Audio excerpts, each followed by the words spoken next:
What is going on, guys? This is your boy Az. We are back here with another morning update video for you guys here. Hopefully you guys are having a fantastic start to your weekend so far. And in case you guys haven't already had a chance to check out the blog here, let's quickly talk about that before we jump into a couple of other things. First and foremost, it's time to face the music. So just a couple of things here to be aware of for next week.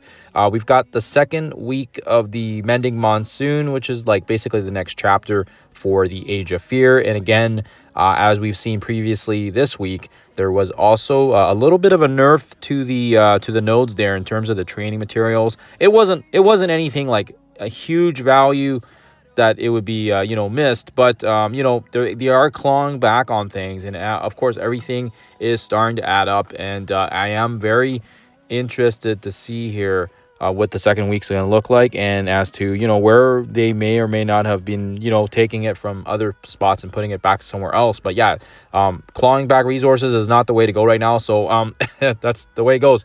We also have the Battle World 3.0 Dystopia that is going to be coming live on Tuesday. I will be at soccer practice with my kiddos, so I won't be able to get footage out to you guys right when the event goes live, but I'll try to get some stuff out later in the evening here for you guys as well. On top of that as well, we do have this Ruin Accord global milestone that's going to be going in conjunction with it, and it's going to be the first time we actually see the appearance of the purple epic essences that will be used for the chapter boosts, and yeah, it'll be interesting to see here in terms of that's probably where we probably need to start thinking strategically here on where we want to place those, because that's going to be the next gate kept resource, right, in terms of chapter boosts and all that, right? The green and the blue stuff is free, and then the purple stuff's going to cost a little bit more. Storm reset on the Friday as well, so that's not anything surprising, and we should have an indication as well here on whether or not there will be another tower after Storm. And again, I've got a feeling it might be Jeff coming back, but correct me if I'm wrong here, and you can rub it in my face if I'm wrong. And then, of course, as well, let's quickly dive into a couple things here with regards to the Dystopia. There's going to be this difficulty set, so just something to be mindful of if you're in a like a not as competitive alliance. Maybe it'd be smart to kind of dial back and maybe perhaps bring the difficulty down, especially if your alliance doesn't have some of the teams that are built up for it.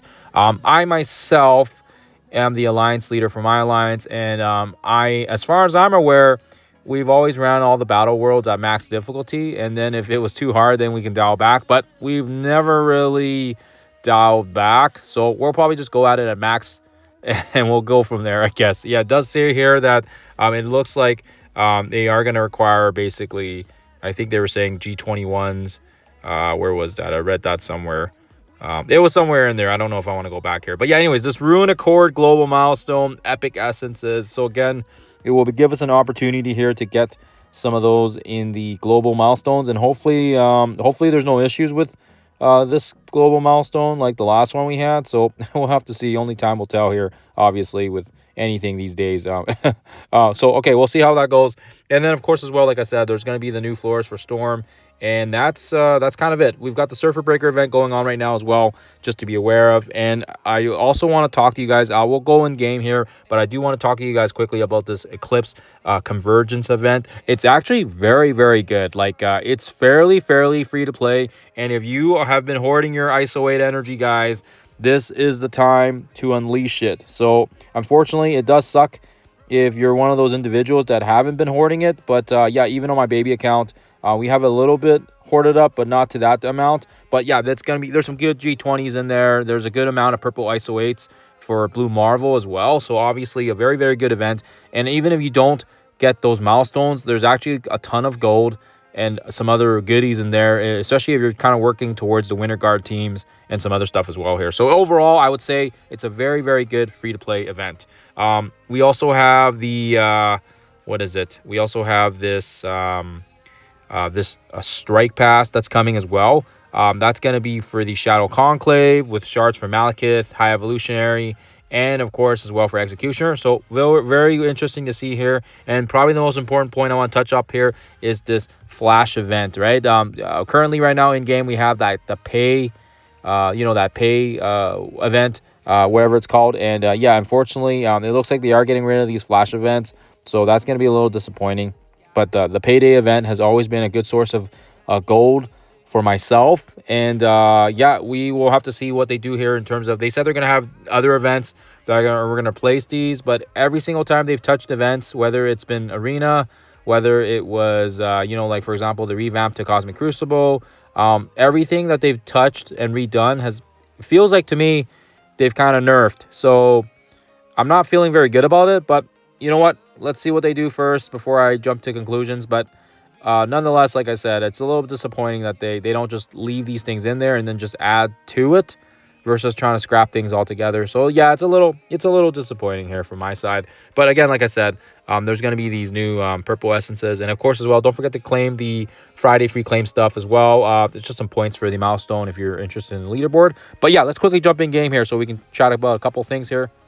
Okay, switching back into game here. As you guys can see here on my screen, the Eclipse Convergence event is live, and of course as well, hopefully you guys have been using the hoarded up ISO 8 energy. I know I have. We've used about 110,000 points already, which is equivalent I think to around like 8,000 energy, because that's like we kind of cap out at around 8,000 ish. I forget the exact number. You can take this number and divide it by 12, and that's what you'll get, because we haven't used our blitz with the Eclipse yet, so we don't have any inputs other than the fact that we've only used our ISO 8 energy.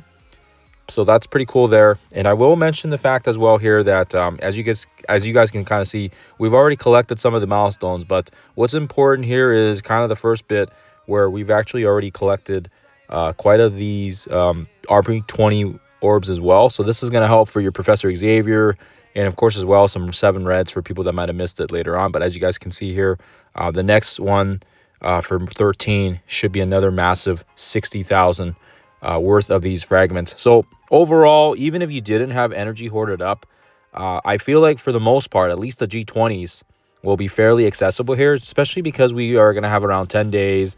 And let's say, for example, I think we get about 600 ISO 8 energy per day, including the free refreshes. And then if you're doing like 50 times 4 refreshes or more, you should be able to hit this milestone fairly easy, because again, that was about like 8,000 energy, which, like I said, if you divide 8,000 energy over the span of 10 days, that's like 800 energy a day, which I think is fairly attainable for free to play. Now, having said that, you guys probably want to push higher and get these purple L5 ions, because obviously this is the stuff that people want for Blue Marvel. And of course as well, if you're pushing for the Eclipse event, you also have to bring up some of the champions and the Winter Guard to L5, so that you can get either more red stars on her or more yellow stars, right? Depending on the situations there. But anyways, that's kind of all I want to say about that. I will just quickly jump into the store here so you guys can see this, but people also forgot that they're also collecting fragments for these orbs, and I'll keep track. I'm going to keep track of how much we get from all these orbs, but it is a fair amount. For example, we do get the these T3 ions, which is going to be good for basically if you're trying to push your characters for the Odin Dark Dimension. So this will be good for Odin. And of course as well, there's going to be shards here for the Winter Guard, which is great for people that didn't farm up these characters, and for the champions as well. I myself am in that situation where we didn't really use our Terra credits, we didn't use our fractals for it, so I will take the free stuff when it comes by. And of course as well, there is there is training materials, and there's also gold in this, right? So we're not going to complain here. We're going to open all these up here and let's see what we can get here. But yeah, shards, gold, character shards, you name it, right? This is kind of what we want, right? So we get 1.2 million gold. We get 200 training materials. And of course as well, we get some juicy amount of shards on Dark Star. And it looks like we got a decent amount here on the other guys as well. Kind of fairly distributed. But other than that, guys, I mean, yeah, fairly decent. I would say from a free-to-play standpoint, this is a great energy spending event here for the community, and it does look like we are getting some materials back in this type of form. So have at it, have at it and go crazy. Last thing I'll leave you guys with here is just some quick little tidbits on the data mines here. Okie dokie. So, and the last and final thing I want to leave you guys with this morning here is the fact that although we didn't get that much details about the Battle World 3.0 dystopia, we do know that there is going to be some zone requirements. And again, they've already alluded to the fact that Daring Warriors is going to be a key team here. So in the purple, you'll see Daring Warriors over and over and over. But there's also some other requirements, right? There's also, again, with the some of the bonus missions, it looks like there's going to be a blaster tag, mutant tags. Those are all very generic. We're already familiar with the mutant teams, whether it's the Storm Tower or the Scourges that we're currently doing right now. Mutant is fairly flexible, so that's great. There's also going to be, looks like there's going to be a global tag as well here. So global again, Brimstone, Hellfire, lots going on there. And then again, we've also got some Spider-Verse. Spider-Verse will be good to see there as well in terms of, just lots of characters that we can bring up, right? We can bring in Venom. We can bring in, some of the other... some of the other Spider-Verse characters, right? So that's going to be nice there. And then on top of that, we've got also support characters. Support characters will be interesting. There is quite a bit of support characters available. So also very interesting to see that. Cosmic, most likely Fantastic Four. We'll be also curious to see if we can also bring in some of our, some of our other big hitters. Like, for example, like our Quasar, if it's going to be a non-mythic or mythic section, and we can bring us some of those other guys as well. And then there is also going to be looks like a red star and diamond requirements, which is that's an interesting one. I have not seen this one yet, but will be interesting to see here. It looks like it's a bonus mission requirement or something. So for the most part, I think we should be able to knock out most of the red star ones. It will be the diamond ones. I think that will be a little bit more interesting to see here. And then, of course, the last and final one is the Galactic Council requirement, which, of course, like I said, if we have access to our Blastar Quasar, Thunderstrike, perhaps they can carry the team here, even if our Adam Warlock and our Star-Lord isn't really all that built up. So that is it, guys. That is it. Just kind of preamble to that. Maybe you want to sort through some of the categories in your roster, take a look at it, see what you want to do, and then you can kind of pre-plan and get ready for these missions here next week. Other than that, guys, I want to hope you guys have a lovely start to your weekend. Happy Saturday to you guys, and I will see you guys in the next one.